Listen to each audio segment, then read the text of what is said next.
বড় তো বালি। কি দুধরাজ মানে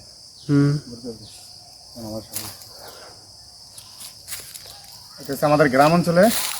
তো আজকে বিকাল 5টা বাজে আমরা বাসা থেকে বেরোছি। এখান থেকে যাওয়ার সময় এটা বেরিয়েছে। তো আমরা অনেক দূরের থেকে দেখছি, দৌড়ে আসার পরে দৌড়ছি। এটা একটা বাগানে। তো গ্রাম অঞ্চলে বিশেষ করে এই সাপটা একটু বেশি থাকে। এটা হচ্ছে দুধরাজ সাপ, তেমন মানুষের ক্ষতি করে না। তো সাপ ধরার ভিতরে টেকনিক আর সাহস, এই দুইটা জিনিসই বেশি, তেমন কিছু নাই। মানুষ যদি সাপ দেখে আতঙ্ক হয়ে জায়গা, কোনো হিংস্র প্রাণী দেখে যদি মানুষ আতঙ্ক হয়ে জায়গা, তাই মানুষের বিপদ হওয়ার সম্ভাবনা বেশি।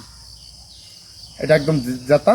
আজকে 5টা বাজে বাগান দিয়ে হাইটা যাওয়ার সময় ওই ঠিক ওইখান থেকে দেখছি এটা গাছের এখানে ছিল। হয়তো কোনো ব্যাঙ বা কোনো যে কোনো শিকার করতে আসছিল ওই জায়গা, এটাই সম্ভাবনা বেশি। তো দেখছি, তারপরে আর থাপ আক্রমণকে ধরছি। তো সবাই কোনোদিন ভয় পাইবেন না, অতিরিক্ত ভয় কোনোদিন পাবেন না। যেভাবে হিংস্র প্রাণীটা বাঁচতে চেষ্টা করবেন। ভয় পেয়ে যদি আতঙ্ক হয়ে যান গা, তাহলে আপনার বিপদ আছে। এটা প্রায় 5.5 ফিটের মতো আছে সাপটা, তারপরে 5.5 ফিটের মতো উচ্চতা আছে।